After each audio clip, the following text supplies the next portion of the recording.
Hi, I'm Nick, and today I'll be showing you my creative process. I'll be talking about where I get my ideas from, what influences me the most, and why I create my art. If you're working in the creative field, at one point or another you just aren't going to be able to naturally come up with an idea for a project or brief. This is when you're going to need a creative process to help you develop an idea. So through showing you some of my creative process, I hope I can show you some ways to come up with ideas when you're stuck. Excuse me.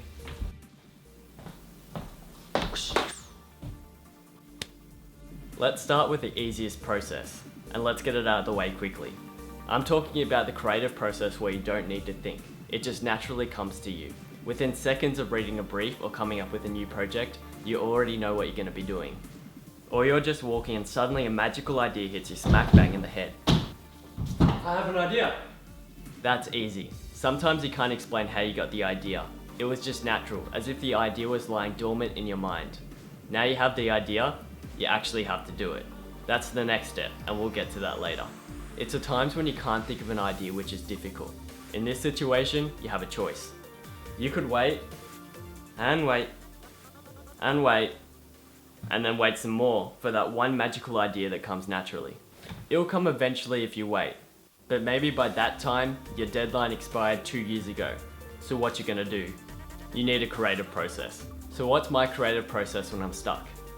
First off, I'm going to start by saying there's probably not a creative process which is going to work every single time you're stuck.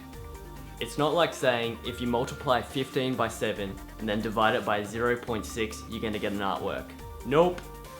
It's going to change from time to time depending on your mood and circumstances. But here's a few methods that have frequently worked for me. It's brought to you by my favorite YouTuber and the pioneer of vlogging, ZeFrank. He says, first you need to make a list of everything which would be obvious in regards to your possible project ideas. Everything you think someone has already thought of before. For example, a bus has wheels, a driver, seats, and an engine. That's obvious. Write all that stuff down and then forget about it. Throw it out. If you want your project or idea to be original, you're going to have to look past all the obvious stuff. Sometimes in order to list everything obvious, you're going to have to research similar ideas. For example, my style of artwork is tribal line work. I wanted my artwork to stand out from everyone else's tribal line work. So I started drawing tribal versions of Pokemon. Found out that tribal versions of Pokemon weren't such an original idea after all. Oops, back to the drawing board. Then I researched what types of tribal artworks are out there. I couldn't find anyone who was combining watercolors with tribal line work, so I made that my niche. That's how I found my style.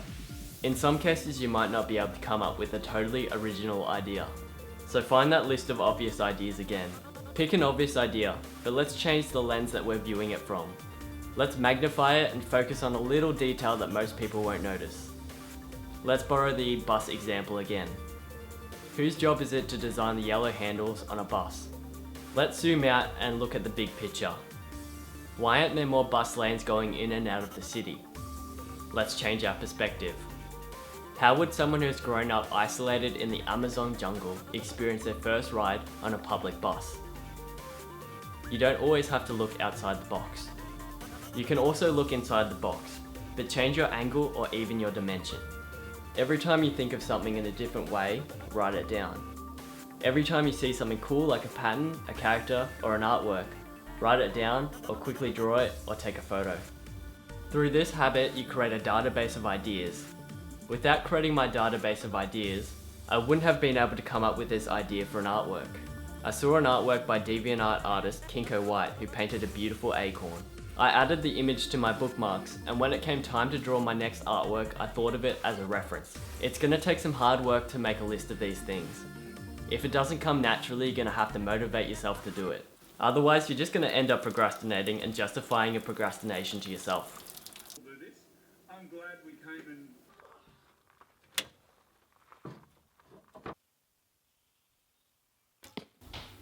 Oh my gosh, so boring. There's nothing in the fridge. Jam. No, they'll do. For instance, this video was really not easy for me to make.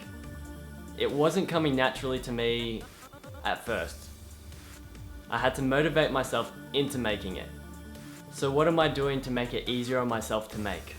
I'm paying attention to the small details which affect how well I work and how well I focus. If my workspace isn't well lit, I don't work well. I listen to chill step and long house music mixes, so I feel relaxed and don't find myself wasting time changing the music all the time. I clean my room before I start work, so I don't get distracted cleaning it.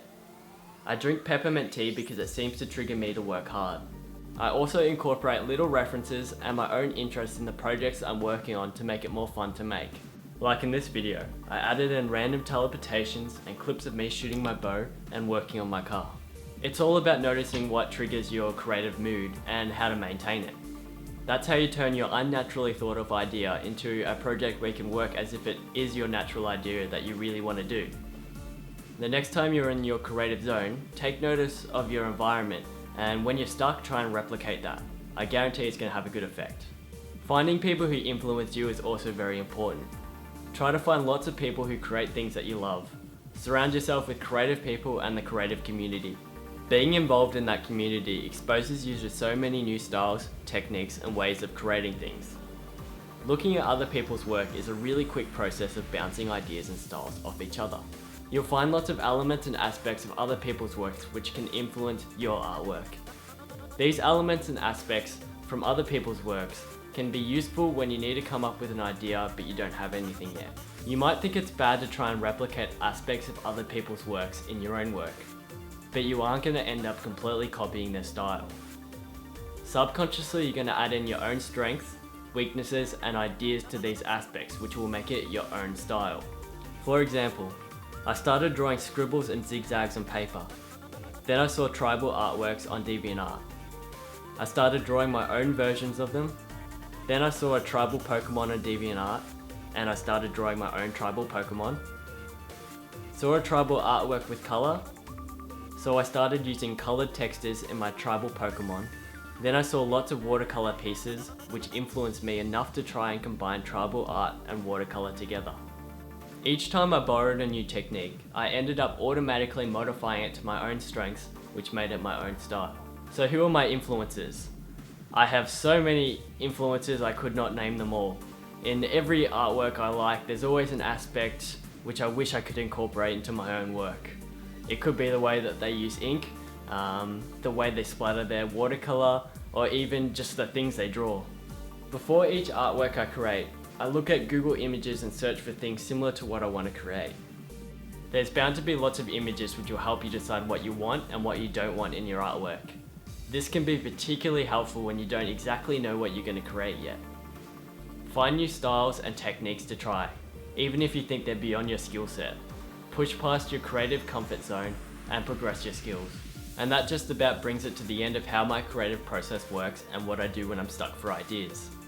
To finish the video off, here's a narration of one of my artworks from start to finish.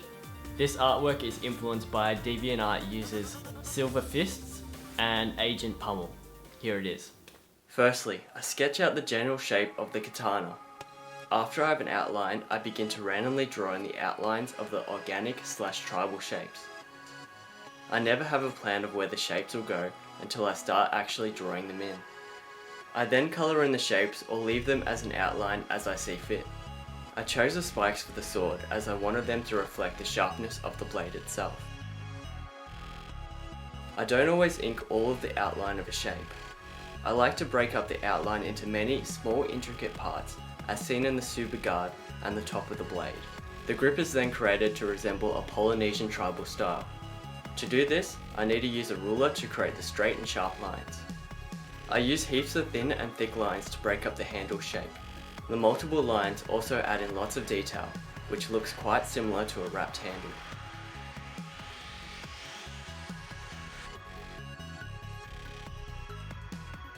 I then add in the watercolor, carefully letting the color drip and splatter all over the artwork.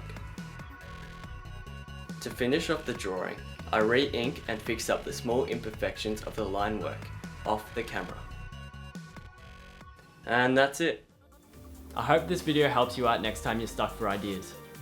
So what's your creative process and who influences you?